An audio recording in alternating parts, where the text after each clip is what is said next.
So what I've tried, again, caveat, I've not commented on each of the relevant requirements. I've tried to comment on those that you come across most often. So to try and give you as much bang for your buck, I guess. So we're going to look at part L, conservation of fuel and power. We're going to look at ventilation under part F. We're going to look at part K, protection from fall. We're going to look at part Q, part S and part O, which are relating to new dwellings. And the idea behind it is that you get a better understanding about these requirements and the guidance surrounding them. So, first thing to start off with is always look back at that regulation for requirements relating to the building regulations, to building work, sorry, and the listing back to Schedule 1. And Schedule 1, as we talked about, A1 all the way down to T, detailing the requirements. We're going to start off with Part L. So, Part L, Schedule 1, stipulates reasonable provisions shall be made for the conservation of fuel and power in buildings by limiting heat gains and losses through thermal elements and other parts of the building fabric, and yada yada yada, commissioning pipes, etc., etc. That is L1, and this is what the approved document looks like. Now, we mentioned on a couple of instances about listed buildings in Part B, but listed buildings in approved document is right at the top of the list. So section 0.8 basically stipulates that if you are a building that's listed in a conservation area or an ancient monument, then you do not necessarily need to meet the requirements of Part L if they would unacceptably alter the properties or building's appearance. That doesn't mean you can ignore it, and if you have instances where it would not impact on the character or appearance of the building, then you should meet the requirements of ADL and therefore Table 4.2 or whatever it's going to be. So an extension per se on an existing listed building, I would suspect there'd be pretty rare circumstances where that extension would not have to meet the requirements that any other extension on any existing building would come to fore, because it's not potentially going to impact on the historic or architectural merit and character of that dwelling. There is also worthwhile mentioning, as I've said numerous times, that you do not need to follow the entirety of the approved document. There's other alternative methods of compliance. So industry actually grouped together some years ago, well, a couple of years ago, and produced PAS documents, PAS 2035 and PAS 2030. PAS stands for Publicly Available Specification. So I would highly recommend that if you're undertaking works on existing and particularly listed buildings, that you utilise PAS 2030 and 2035, because it's really got some really good frameworks about how you consider the relevant requirements of the building regulations and the consideration of those existing architectural components. So, first bit I'm going to talk about is when we have an extension to an existing building and the provisions under Part L. So if we're having a new fabric element, which would be created from an extension or perhaps a garage conversion or a loft conversion, the requirements relating to U values are listed in Table 4.2. For roof, 0.15, walls, 0.18, floors, 0.18 as well. One extract which I put there is for an external wall construction. To achieve 0.18, this is a rock pool full fill insulation, 150mm cavity with internal aircrete block would achieve 0.18 U value. Now, if you have an existing building that's subject to a material change of use or a change of energy status, then what you need to do is look at Table 4.3. And Table 4.3, which we'll come to shortly, details what the threshold value should be, and if it doesn't meet those threshold values, then it should be upgraded to meet the improved values. Now, for a material change of use, one of the key components that often becomes an issue, particularly listed buildings, is windows.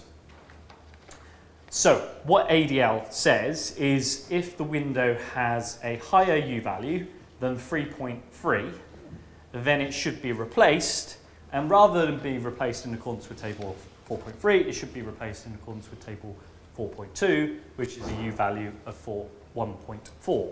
So you're looking at chunky double glazed windows. That with the proviso of the acceptance that if it's an existing archaeological, to speak properly, or listed building, as long as that doesn't impact on the historical merit of that building itself. So to give a bit of context, a single glazed window on a Georgian property, wired, lead, etc., would have a U value of 4.5, roughly, or so, which I've taken again from this British standard, BSEN, ISO 1077. Now, because that U value is in excess of 3.3, if there is a material change of use on that project, the expectation would be that you would replace it and meet and put in a window with a casement value, U value of 1.4, with the proviso, as we already said, regarding listed buildings. And that's an example, again, that same project which I've used a couple of times, where two instances. So the picture on the left-hand side, this was a listed building. A listed officer was particularly concerned about the sash windows, single glazed, stipulated that the provisions, if replaced, would impact on historical merit, and therefore they were retained despite the material change of use. Whereas to the rear of the building, the windows had actually been replaced in the 60s, and therefore these had an insufficient U value to meet 3.3. But the listed officer was quite happy for these to be replaced. So they were replaced to achieve U value of 1.4.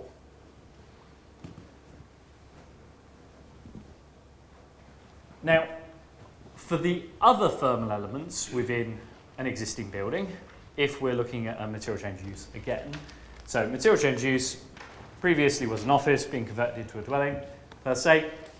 As I said, what you need to do is look at the threshold value and then look at the improved value. So the values there, roof 0.35, 0.7, 0.7, 0.7 for walls, both internal or cavity insulation and floors. And the improved values for roof is 0.16, 0.5 and 0.3 and 0.25 for walls and floor. And what I've done on the right hand side here is give a couple of options of what that would look like. So to achieve a point, this is utilising Celotex U value calculator, to achieve 0.33, so just below the threshold, you would need to have 50 mil between rafters and 25 mil underdrawn, which in a listed property, bearing in mind that you may well have 4x2 rafters, would enable you a 50 mil void and maintain that 50 mil ventilation that you would also require under Part C. So one of the questions, I think when we were talking about threshold values in session 1, that's the table that you utilise for existing elements in existing dwellings, but it's not applicable to exempt buildings. We're looking at existing buildings. Now, if it hadn't met that threshold value, what you then need to do is meet the improved value.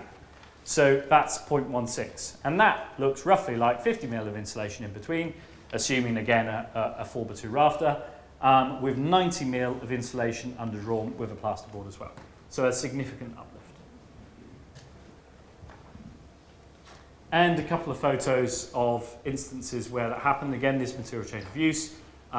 The external walls didn't actually have any insulation in them at all, so it was a solid wall construction, thermal upgrades, and they installed like a tri-ISO multi-foil insulation, which was counter-patterned in accordance with the manufacturer's requirements. Now, any questions on table 4.3 material change of use? So table 4.3 also kicks in when there's a renovation of a thermal element. So this is when we've got an existing building and we're doing works to those building, existing dwelling, we're doing works to that dwelling, and depending on the scale of the works themselves, kicks in a requirement to renovate the thermal element and assess it under table 4.3. So the two examples that ADL give is an internal wall and an external wall elevation, excuse me. And basically the same method takes place. So if you had an external elevation and you removed more than 25% of the render of that elevation, then you should make an assessment of that external wall and determine whether it achieves 0.7 U value or not. And if it doesn't, then you should upgrade the insulation to achieve 0.55 or 0.30, depending on if it's cavity wall or if it's a solid wall construction. Now it's important to note that, so we're going to come on to new dwellings now and some of the requirements. New dwellings, they're not just under regulation 4 and schedule 1. There's a whole raft of regulations, 25, 24, 27, etc., etc., etc., which are specific to energy conservation of new dwellings. This is actually a moving feast. So yesterday, MHCLG published a circular to confirm that they've updated the provisions for approval for calculating energy performance. So your energy assessors are going to have to use a new piece of software in the future to confirm the BREL and the EPC for their projects. So this is actually part of the Future Home Standard suite of alterations. In essence, we had a number of changes back in 2022 which altered parts F, L and introduced parts O and S. So ventilation, energy conservation, overheating, electrical vehicle infrastructure. This is the second stage. So the second stage to where they want to get to it there, I guess. So the Future Home Standard, there will be a new piece of software known as Future Home Standard, and that will sit alongside the existing modified SAP 10.3, I believe. And that will be coming forth in terms of amendments later on this year with changes to ADL and ADF. For those who don't know, who don't deal with new dwellings, for a new dwelling, you have to engage with an energy assessor who produces a Building Regulations in England Part L report, which puts the mixture of all those thermal elements in place, including air test results and other things. And at the end of the project, they then produce their as-built BREL reports, which enabled us, as the building control body, to issue the final certificate. This is table 1.1. This is kind of like a standard mixture that energy assessors could utilise when they're plugging the info into their energy assessment. But it's important to note that if you designed a building or built a building, a new dwelling, to this specification, it wouldn't actually comply to the energy assessment software that they produce. Anyway, what do I know? The other thing to mention is under the BREL, which some of you may well come across, I think in terms of, knowing a number of you are general practice surveyors. If you are surveying new dwellings, one of the things that I would ask for, if I was surveying a new dwelling, is the BREL as-built report, which includes a signed statement from the energy assessor that they have received photographic evidence from the person who carried out the work, which is geotagged, and they have confirmed that the photographic evidence is in accordance with the thermal junctions that they produced. So I would highly recommend, if you were surveying a new house, that you ask for that information. Energy assessors are very reticent to sign the as-built BREL for various reasons, but legislation tells them that they have to do it, unless they don't get the photographic evidence, in which case we're in a different situation.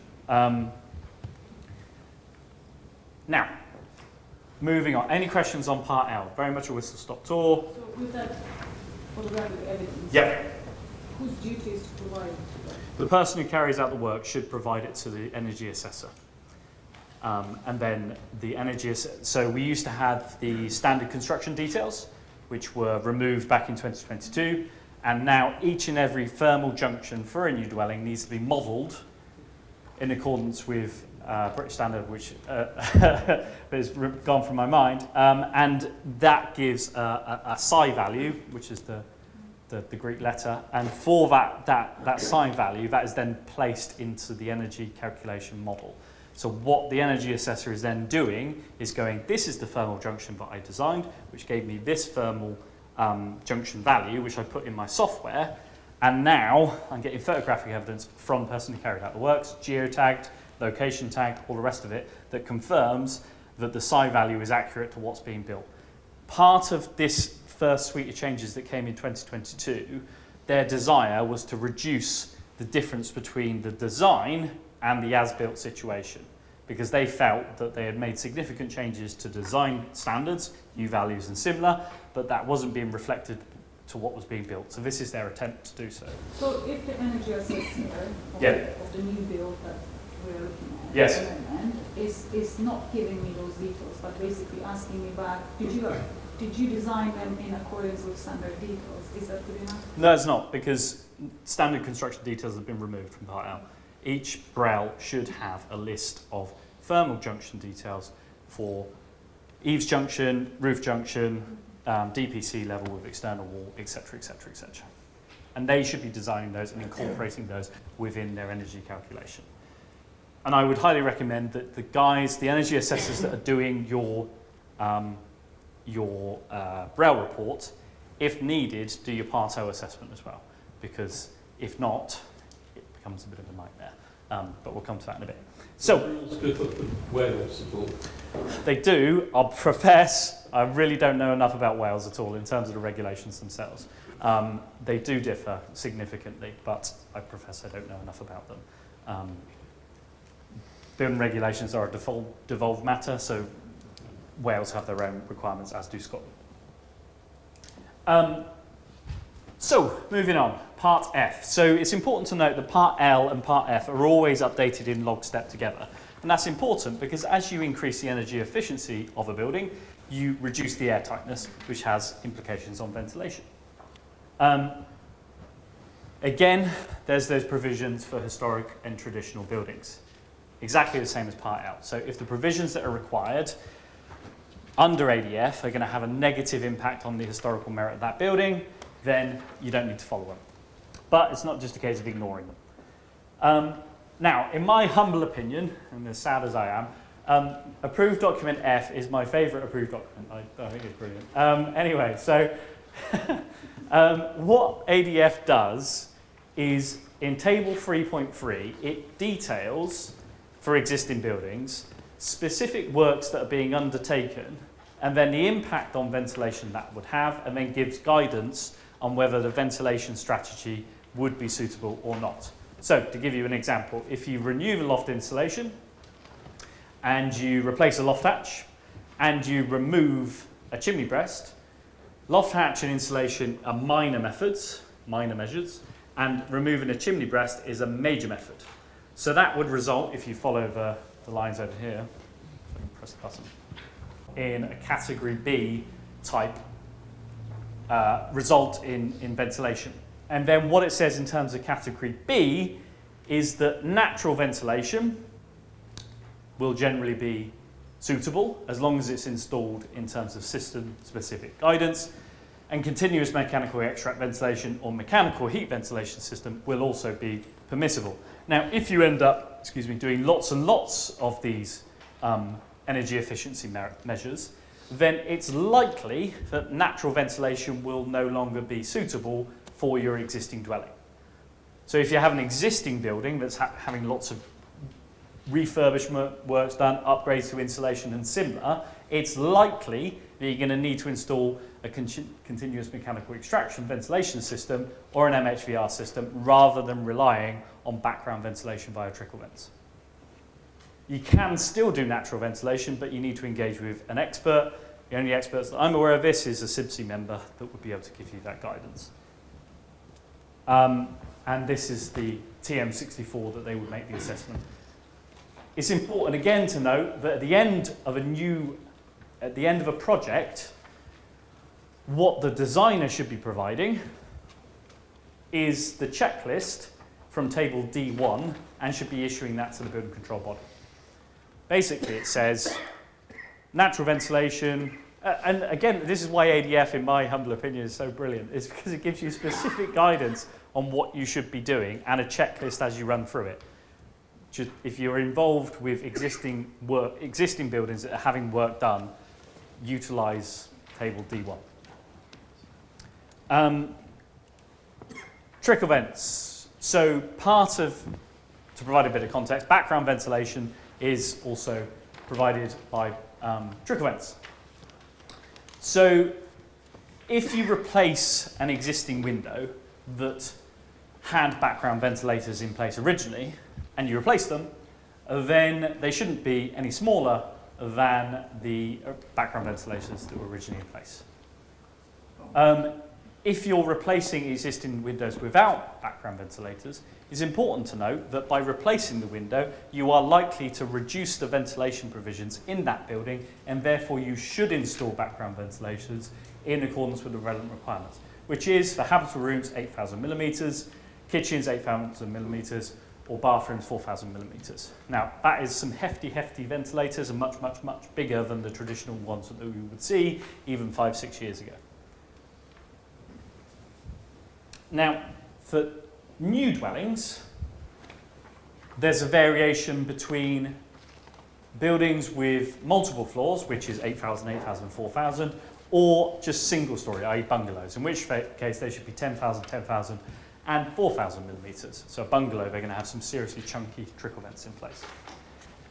The last thing I would say relating to ventilation and new dwellings is regarding less airtight dwellings as defined within table 1.6. So, as I said, an energy assessor will produce a BREL which will determine that the package that they put in place, U values and all these other stuff, will meet the functional requirements of the building regulations and the regulations specific to that energy conservation. SAP software pushes out the certificate at the end, all is well. Now what they will do is they will calculate and predict the air permeability of that building, and that will enable them, if they reduce it, to reduce other elements, i.e. U values of external walls or whatever. Now, what is important to note is that if the energy assessor designs a air permeability higher than 5, or at completion an air permeability is higher than 3, that is defined as a less airtight dwelling. The problem, of course, will come is if the energy assessor defines it as a less airtight dwelling, and then at completion, the works themselves, they've done a brilliant job, incredibly airtight building, and it comes in at less than 3, and it becomes an airtight dwelling. Because if it is an airtight dwelling, natural ventilation, i.e. background ventilation, i.e. trickle vents, is no longer permissible, and you're going to need mechanical extraction ventilation, or MHVR. So I think that we've only had one instance of this, and it caused serious issues, because obviously they've done a brilliant job, great standard of workmanship, but by doing so, they'd actually cause an issue relating to the provision of Part F and ventilation. I think it's important early engagement with your energy assessor that produces the BREL to say, what are we actually trying to achieve? Are we trying to achieve a passive house standard, in which case design it as a more airtight dwelling and enable the ventilation strategy to be via MHVR and similar. So that was part F. Any questions on that at all? Good.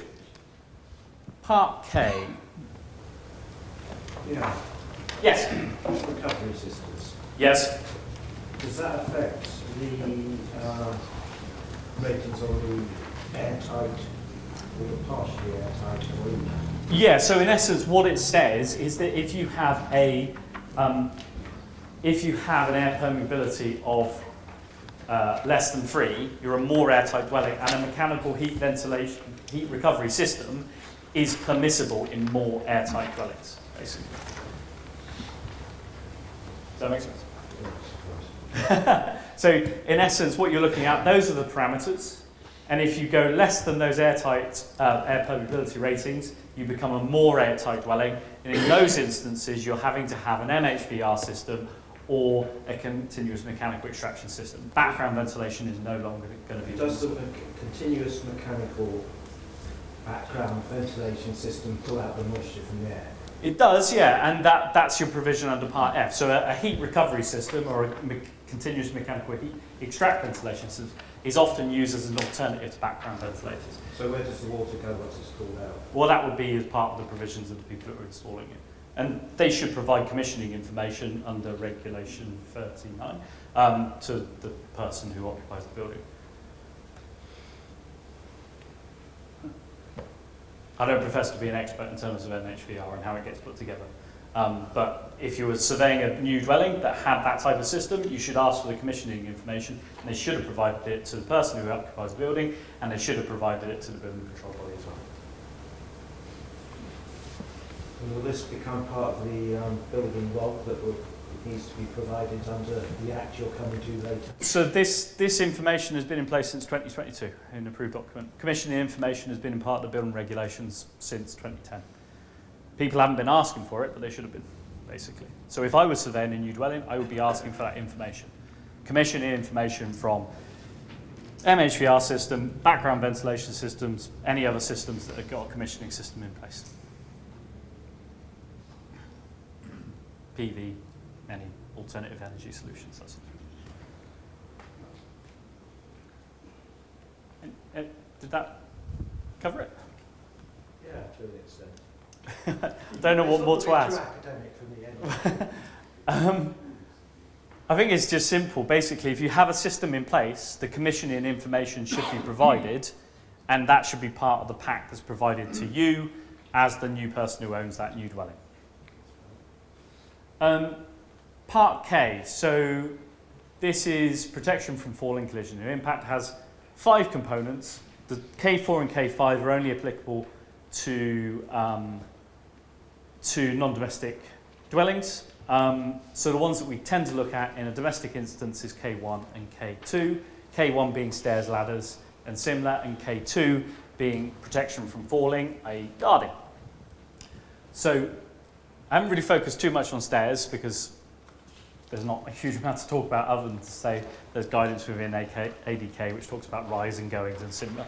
What I've tried to talk about is guarding because this is where many of the issues come across, particularly with that interaction with means of escape, which is often an issue. So it's important to note, ADK, diagram 3.1, the guarding requirements are as follows. Internally, 900 millimeters, externally, 1100, windows, 800. That's it.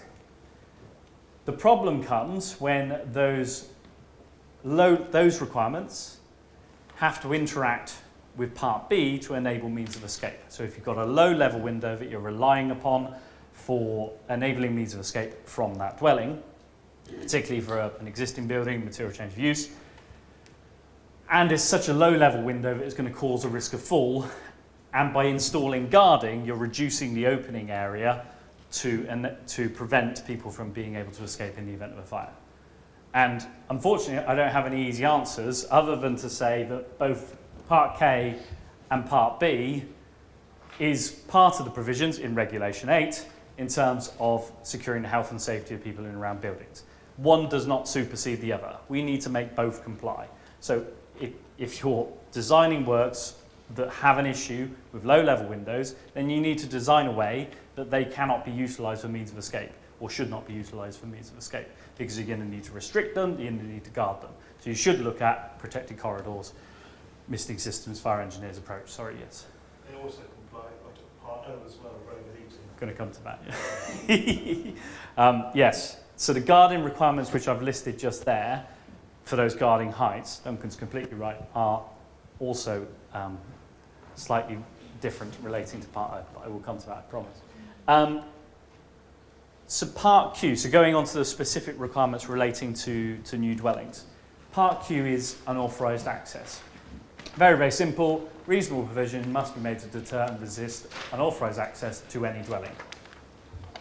Now, this approved document is one of my least favourite, basically just because it refers back to other standards. So kind of all it says is that doors should be in accordance with PAS 24 and so should windows. There is an appendix in ADQ, Appendix C, which gives, or Appendix B, which gives guidance regarding bespoke door sets. So if you wanted a timber door, a bespoke timber door, and you design it in accordance with Appendix B in ADQ, then you can have that. If not, you're looking at a PAS 24 door set. and the same with windows as well. Now, one of the things that often gets missed is that Part Q is applicable to material change of use. So if you have an existing barn in place with single glazed timber windows, notwithstanding the issue relating to Part L, it also would have an issue relating to Part Q, because if you are prohibited from replacing those windows or doors, then you aren't going to be able to get a PAS 24 door set in place or window set in place to enable compliance. And again, I think it goes back to the point of understanding what the regulation is. You need to understand that the requirement is to prevent unauthorised access. And if you are prohibited from replacing the doors via other legislation, then you need to put additional mitigation measures in place. One of the documents that is really brilliant at that, in my humble opinion, is the Secured by Design document, which was produced by the Police Federation, actually. It was really, really good. And there's some really good feasible methods in there about how you can comply to Part Q for existing windows that are being retained due to listed requirements and similar. The other bit that I'm going to talk about relating to new dwellings is Part S. Now, this also came into force from a whole suite of measures relating to in 2022. So infrastructure for electrical vehicle charging points. So any new dwelling or a dwelling formed by a material change use should have the infrastructure and electrical charging points for electric vehicles. Also applicable under a material change of use. The only proviso is also historical buildings. It's going to impact on the historical merit of that building, then no, you don't need to fully comply with it. There's also provisions regarding if it's in an excessive cost, I think 4,200, but you have to go to 2 suppliers to prove that that's the case. And I think the reality is that most planning legislation has superseded this requirement, and then our architects are finding that planning departments are imposing the need for, is that Duncan? Generally, they'll impose the need for electrical vehicle charging points. One per house. Yeah. The last bit we're going to talk about in relation to new dwellings, is Part O. So, doesn't apply to material change of use at the moment. So reasonable provision must be made to limit unwanted solar gains in summer, provide an adequate means to remove heat from the indoor environment, and that's the obligations themselves. Now, I think, you know, as a registered building inspector, as an owner of a building control body, we are massively focused on fire safety and mitigating risk of fall and all of those immediate risks. But actually, if you look at the proportion of deaths that occur in the UK, then overheating is much, much, much more significant if we're looking at it from a very numbers point of view. And this was the response. The concern from government was that with the increasing impact of climate change, global warming, that overheating was occurring more and more often. And also there was the recognition that Part L didn't make any reference to overheating at all. So what ADO does, there's 2 methods of compliance. There's a simplified method, and what you do is you determine whether your location is a high-risk location or a moderate risk location. There are no low risks, apparently. High risk being basically central London, Bristol, up some areas of the Midlands, and moderate risk location basically anywhere else. And you need to determine whether you've got cross-ventilation or not. Cross-ventilation, clues in the title, 2 openings on either opening. Now, when you determine that, you can then follow the tables in place. So table 1, table 1.2, there's also 1.3 and 1.4. You determine the largest glazed facade on each elevation, and dependent on the percentage of glazing within the floor area of that elevation and the most glazed area in the room itself. You plug those figures in, and you should be able to match those against table 1.1 and 1.2 itself. There's 2 requirements under Part O. One is removing excess heat, and one is the receipt, that's the wrong word, the receipt of overheating itself.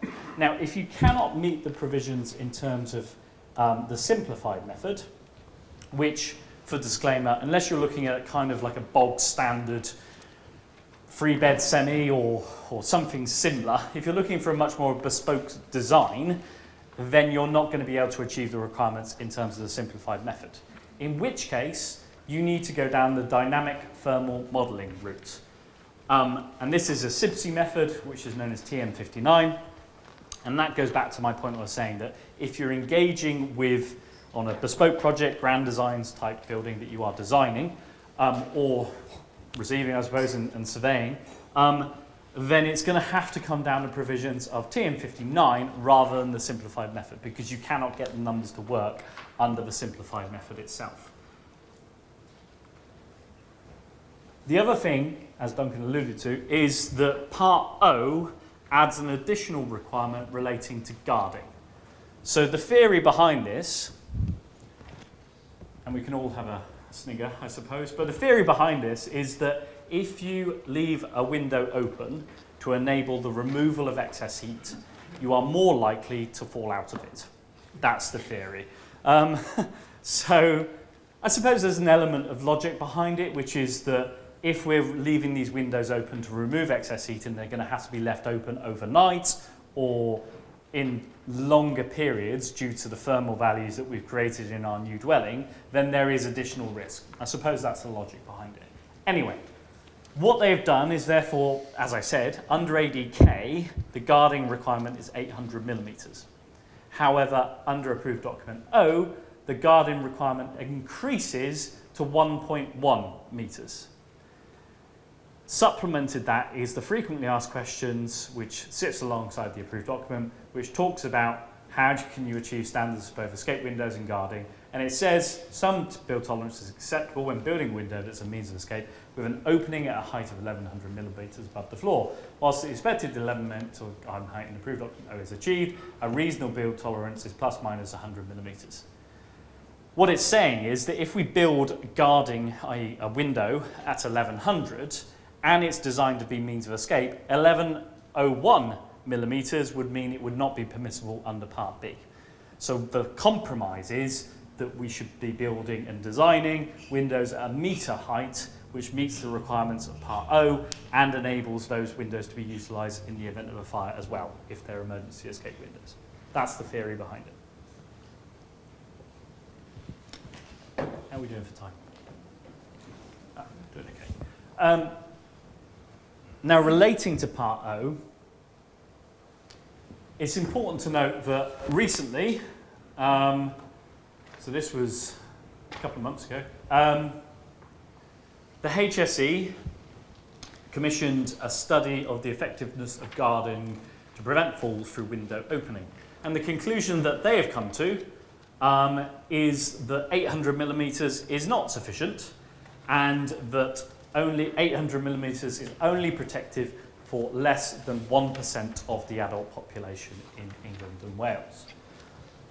And therefore, I could see a situation in the not too distant future, because this was part of the consultation document that was produced by government, that ADO will be applied to material change of use as well, and therefore the guarding height of 1100 will kick in for buildings that are subject to a material change of use, which will be quite significant on difficulties in making them comply. But it is important to note that, as they said, 800 mil only really protects 1% of the population itself. They likely to So that's what they should have done. They should have changed approved document K to make it to 1100, because now we have two standards where we sit alongside each other and we say, if it's an existing building, then you're not going to fall out of that window at 800 millimetres, even if it's material change use or an extension, first of all, whatever. And yet, if it's a new dwelling, all of a sudden, the assumption is that you're going to be falling out left, right and centre if it's not 1100 millimetres. It doesn't make a huge amount of logic, and I think they've recognised that, but by recognising it, I suspect we're going to go up to 1100 rather than sticking at 800. How many people fall out? I mean, it's a good point. I haven't got the stats in front of me. The only thing that I do know, that people die significantly more from falling from windows and doors at higher level and down staircases and internal guarding provisions, significantly more than fires. So I think it's a recognition of that, and overheating. Surely that would apply on the first floor, maybe. Sorry, say again? Surely that would apply on the first floor, but surely on the ground floor. Yes, indeed, yeah. It doesn't make any sense. Correct, yeah, so sorry, it's less than 600 millimeters, see approved document K.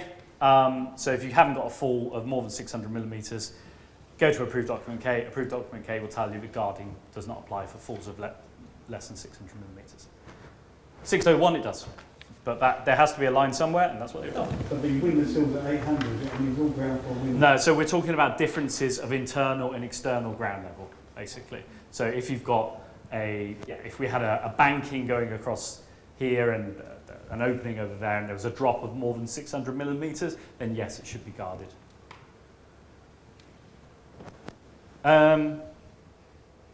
So I've used a few examples here to try and illustrate the bits and bobs that I've been talking about. Some plans that I looked at a long time ago. But I think it's worthwhile just illustrating how addressing one element of the building regulations can have big impacts elsewhere. So the reception room on the left-hand side there was designated as an inner room. Sorry, let me point. Was designated as an inner room.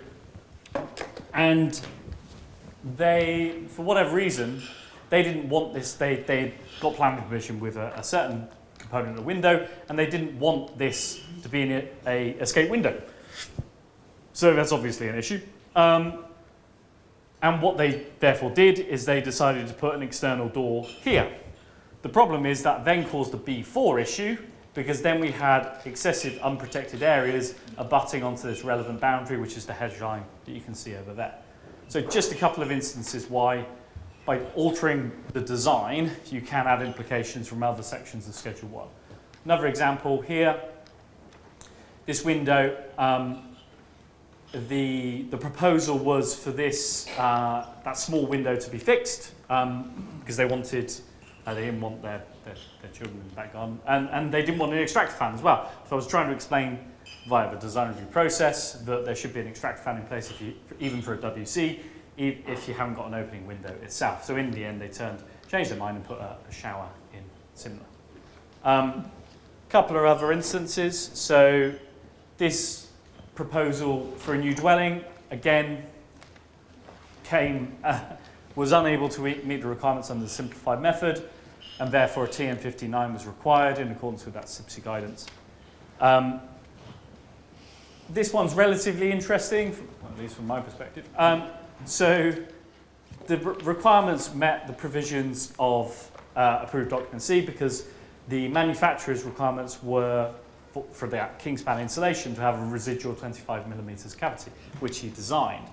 The warranty provider, which was actually NHBC at the time, stipulated that their standards were for a 50 mil residual cavity. So there were significant issues when the works started on site. And I think it's just worthwhile highlighting, as we talked about, law, statutory guidance, national and international standards, industry guidance and standards. So the NHBC standards not being law, but industry guidance, not applicable for us as a building control body, but as a warranty provider, they may well ask for additional requirements. Couple of other photos just to illustrate what I've been talking about. So this was again, an existing building where we hacked off the plaster and the ceiling, and therefore kicked in for that need for a renovation of a thermal element, and table 4.3 came into place. This one's, again, quite interesting because there was an existing door in place, which actually was on a service riser, and these are the water meters in place. And they absolutely butchered the door itself by enabling the installation of this water meter. This is back when I was many, many years ago. But the interesting element of this was that they had designed the escape stair for this. This was actually within a separate fire-rated enclosure. So the requirement for this door to actually be fire-rated wasn't in place. There was no requirement for that door to be fire-rated. So although it looked absolutely awful, and potentially an issue relating to Regulation 7, didn't contravene the requirements of the building regulations themselves. So, a couple of other issues that came across back in, again, my NHBC days. Full fill insulation running up the skeelings, fully filling the rafter itself, not in accordance with BS 5250, which meant that it was not in accordance with Part C of the building regulations. Instance of a fire collar which was passing through a compartment floor. We've been affixed to plywood, which not really the best idea. Not in accordance with manufacturer's requirements, screws missing, all the rest of it. And these were some timber frame instances as well, which the timber frame instances hadn't accounted for the differential movement from external skin to internal skin. And last couple of issues, again, I suppose it's worthwhile mentioning that this was under my hat as a warranty inspector, much more about quality of workmanship rather than compliance to the building regulations. And you can look at these and you could argue, although the quality is very, very poor, whether actually it meets the functional requirements of the building regulations. And we'll come to that in the next session about the role of the building control body. We're not about quality, we're about the functional requirements of the building regulations themselves. Sometimes they are interlinked, other times they are not.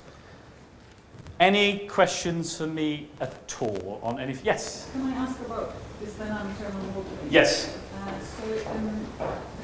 That method that they use Yes. is fairly black and white. It's either complies or doesn't comply. And my understanding is that we can't really factor in the trees in summer or any external shading, anything that adds on to cooling the building. Yeah.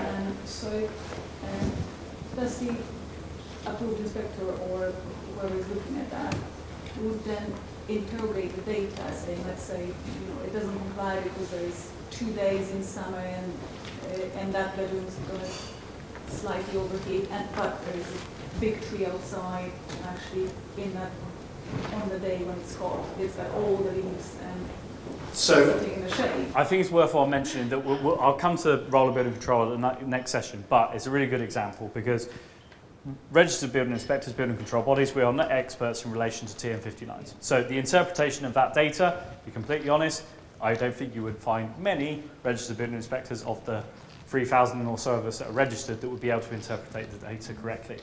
What we would be looking at is a competent professional who can commission that TM59 to confirm to us that the works meet Part O of the building regulations. Now, if they're not able to do that within the software provisions that they've got, they can use alternative methods. So I know of one instance that we've had where a specialist in that subject wrote basically like a thesis document about why it met the requirements of Part O.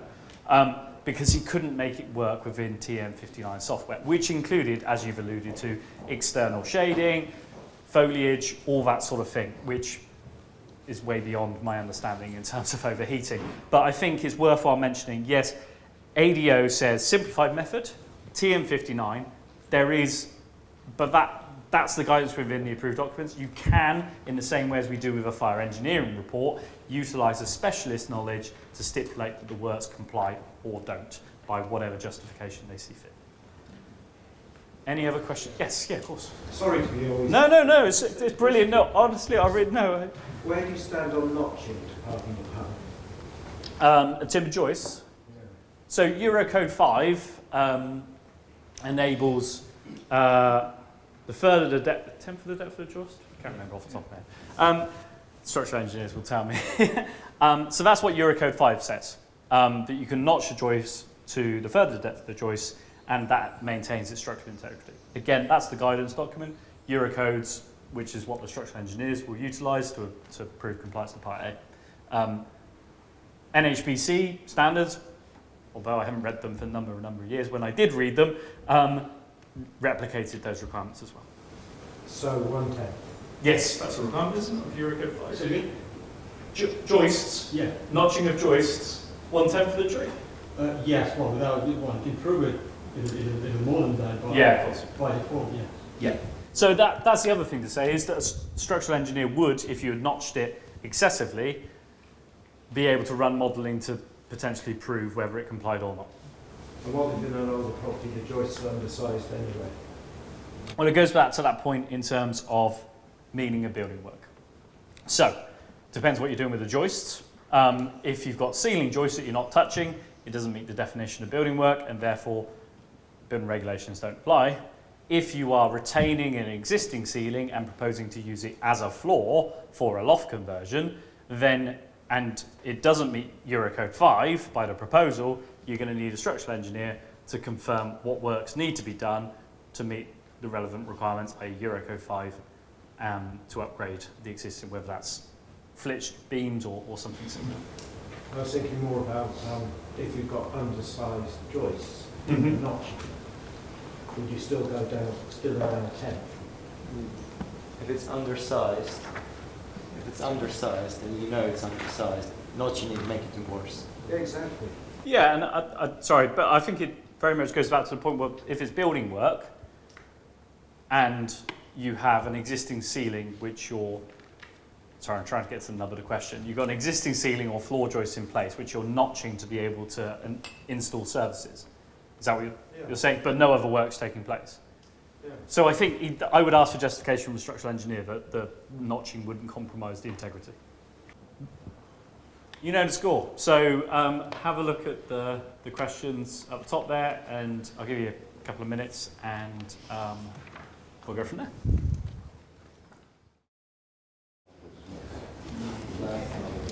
How are we doing? Should we run through these quickly? So what part of Schedule 1 relates to overheating? For listed buildings, you don't need to consider Part L, true or false? False. Yeah, we need to consider it. We need to consider whether the works that are taking place are going to impact on historical merit. If it will, then you can accept the lower standard. If it won't, then you should meet the requirements within ADL itself. What U value would you expect for a new thermal element in an existing dwelling? So we're talking extensions, loft conversions, garage conversions, etc.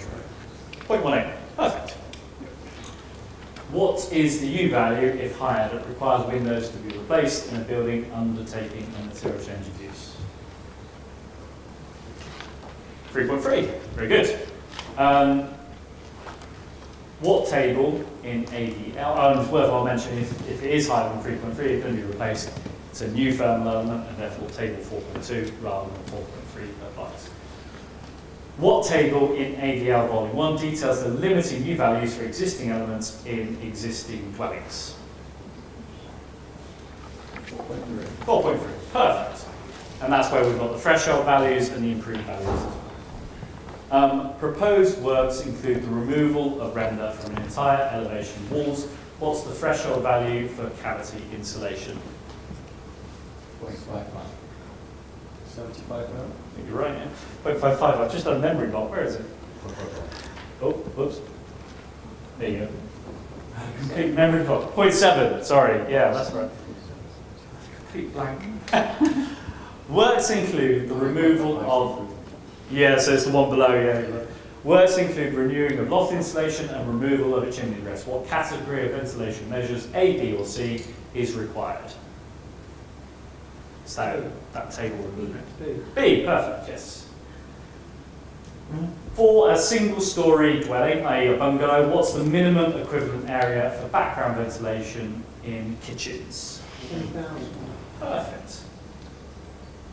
And remember, if it's more than one story, we're looking at 8,000. 4,000 for sanitary. What is the guarding height for external balconies? Perfect. The design of a new dwelling cannot meet the provisions of the simplified model in ADO. What are the alternatives? Perfect. Dynamic thermal modelling, TM59. What is the guarding height for new dwellings where openings are being utilised to remove excess heat? 1100 reduced down to a metre under frequently asked questions. And what is the design air permeability rate of a less airtight dwelling? Less than 3. So that's the as-built. Less than 5. Yeah. So if we've got if it's more than 5, it becomes a less airtight dwelling. It's a 5 metres cubed at 50 pascals. All good. I think we're ready for teas, coffees, and similar. Teas and coffees are ready, and we'll start again.